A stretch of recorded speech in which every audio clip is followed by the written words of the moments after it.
Welcome back. Welcome back for another week of our deep dive into Lily's Boy by Somewhere Sword here on Canon Who. Today we're looking at chapter 9, which might just be the most dense chapter we've hit so far. On the surface, it starts with a Quidditch victory and exams, but before long, Harry's ushered into the secret world of heirs and future politics. And then the whole story explodes with the Shrieking Shack, Sirius Black, Remus Lupin, and the long-awaited reveal of Peter Pettigrew. In this video, we're going to follow the chapter while pulling out the big themes that we've been looking at: relationship building, character development, allies and enemies, and the wizarding world politics. So grab your butterbeer, maybe a calming draught, and let's go.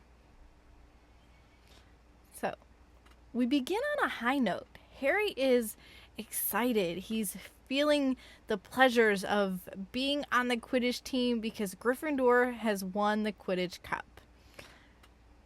For Harry, this victory is joy, it's release and triumph all in one.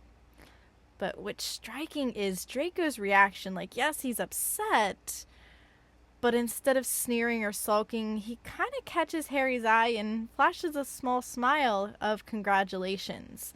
It's those small singular moments that does a lot of relationship work. We've seen where they've started to what they've been moving towards. You know, we've talked about that animosity, the rivals, and now they're building this friendship. It's so good. And it's also not just the sports rivalry anymore. It's recognition. It's a signal of respect across house lines. So even when Slytherin's tactics do leave Harry kind of battered and bruised, he is separating Draco from the rest. He knows that Draco played a clean game. And this is, we're building that relationship. It's running quietly under the action, enemies in name, but slowly respect and even friendship in practice. So I love it. I know it's small and it's seems like such an insignificant thing, but it is very telling in how far these two have come. From Quidditch, we shift into exams. We know that Hermione is stretched to her breaking point. Those of us that have read ahead or have read the canon series know that she has the time turner, and she is losing it. She is exhausted beyond belief, dark circles, muttering spells under her breath, taking on just impossible double bookings. And it's getting to her. Harry also noticed that Ron tries to study, but he's still all flubberworm attention span. Like, he just doesn't have it. He doesn't have it. And then we have Harry. For the first time, he feels confident studying. He's not just scraping by, he's actually learning, and he's in control. He actually is thinking that he felt like himself when he was studying.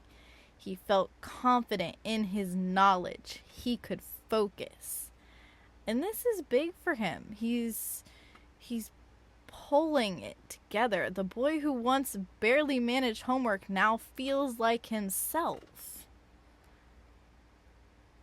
It's an important evolution. Harry is maturing. He's finding confidence in his abilities and is no longer defined by struggle. And those struggles were false struggles. Harry should have never felt that struggle. We know this because of the blocks that were placed on him. So Harry is feeling much better, lighter, and just more comfortable within himself than he has in years. Now, this calm of studying and preparing for exams is kind of shattered with the news of Buckbeak's appeal. The injustice, the trial already tainted by Lucius, his money and influence. This is our first brush in this chapter with the wizarding world politics. Justice in this world can be bought.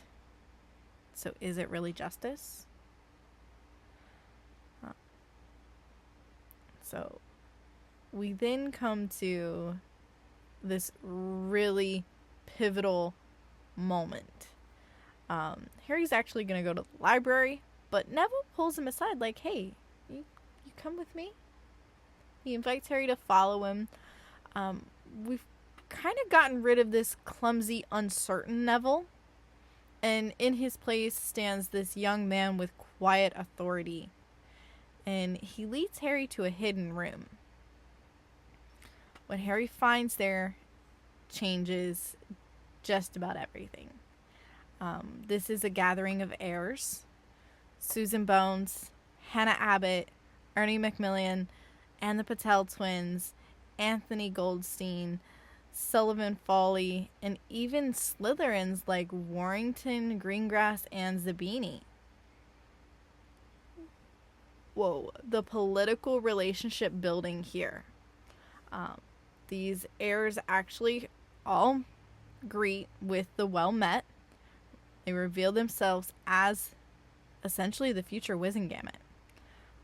Now, Neville vouches for Harry, placing his family's name and honor behind it. Notice Neville here. When he's interacting with the other heirs, he's not fumbling. He's not doubting.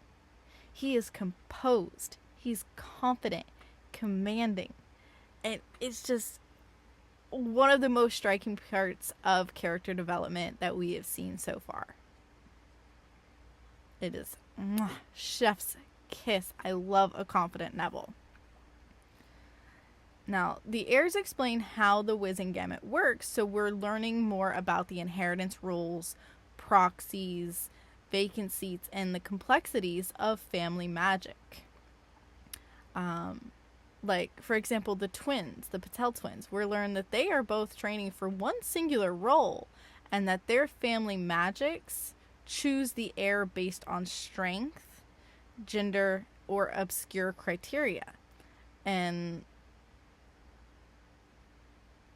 the validity of combining magical bloodlines. For Harry, this is a crash course in a world he never knew he belonged to. He learns he holds, we know that he's learned he holds not just one, but 4 seats. And while it isn't unheard of, it is unusual and politically dangerous. This Wizarding World politics theme has just exploded on us. Suddenly, Hogwarts isn't about just our 4 houses and exams. It is a training ground for the next generation of lawmakers. I do think it was funny that Greengrass delivers a line that ties the politics and morality together. Don't expect us to be nice to you, Potter. We all have our roles to play, but good heirs don't hold grudges. She's telling him, like, hey, I'm still going to be rude to you, but know that it's just this mask I have to wear. She then goes on to mention how the Dark Lord almost won because his followers had too many Wizengamot seats and were worse off for it. It's a reminder that the last war it wasn't just fought in the shadows or on the battlefields. This was fought in the hall of government. And these students, these teenagers, are already positioning themselves to prevent history from repeating. They're also not fond of Dumbledore and how he holds so many seats as well currently, because, again, it's not making anything better. For Harry, this meeting is very transformative. He realizes that Dumbledore's manipulations may have deliberately kept him from allies. He sees that he might have had friends across houses if only he hadn't been steered away. And it's a sobering moment for his character development. Harry starts to understand that isolation has been part of someone else's plan for him, and that friendship and trust might be far bigger than Gryffindor versus Slytherin.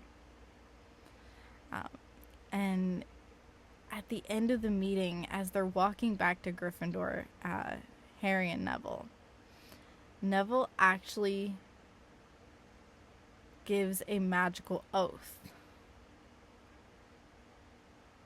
In the statement, the ancient and most noble house of Longbottom will always be your ally. And it's not just words. It's binding magic, and it marks the true beginning of Harry's entrance into this wider political world outside of Hogwarts.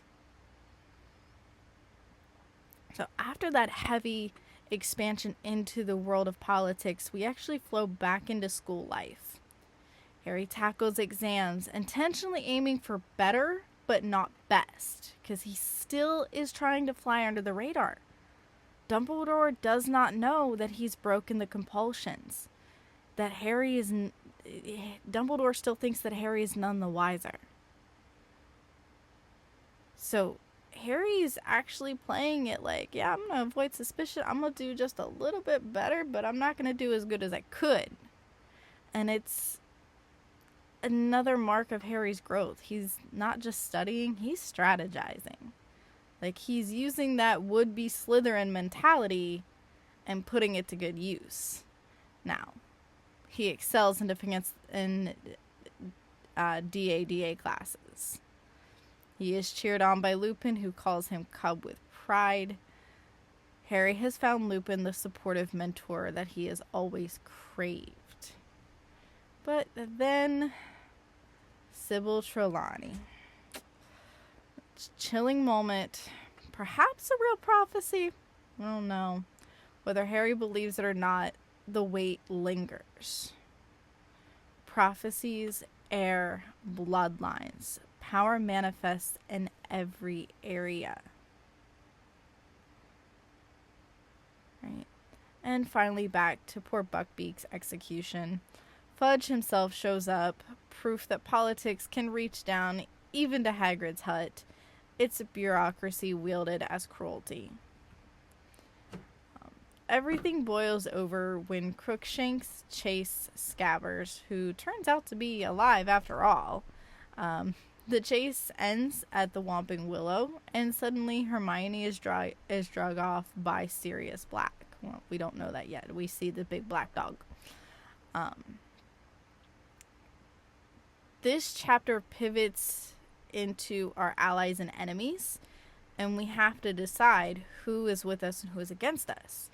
Ron and Hermione treat Sirius as the ultimate foe, while Harry prepares to fight. But then Lupin arrives, and instead of condemning Sirius, he hugs him.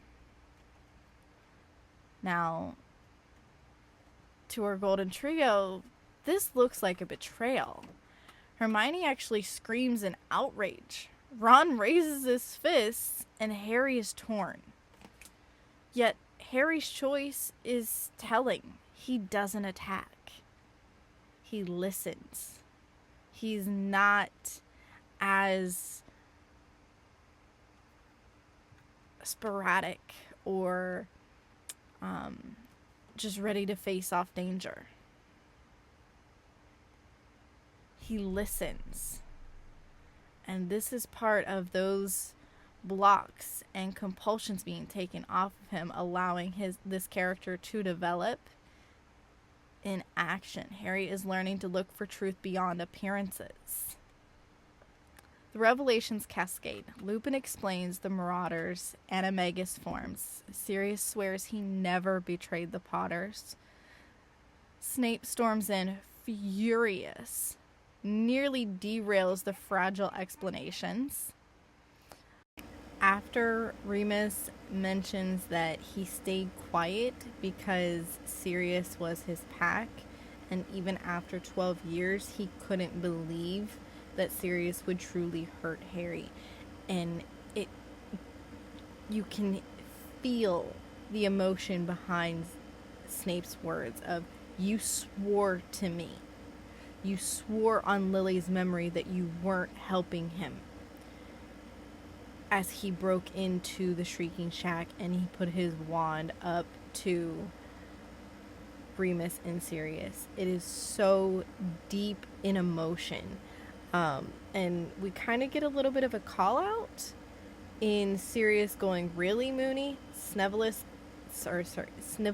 again. Like, what do you mean again? What? Snape does mention that he brought Lupin his potion, and he saw the map was open and who he'd seen running across it.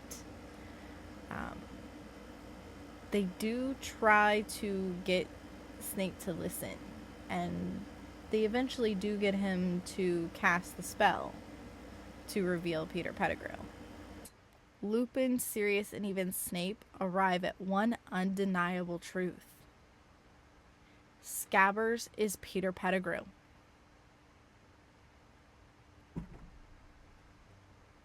And I feel so bad for Ron. The transformation of Scabbers into Pettigrew is the culmination of the allies and enemies theme here. The enemy isn't Sirius. It never was. The true betrayer has been hiding in Ron's pocket all along. It's very disturbing because we know that Scabbers has been with the Wheel Eyes for 12 years now.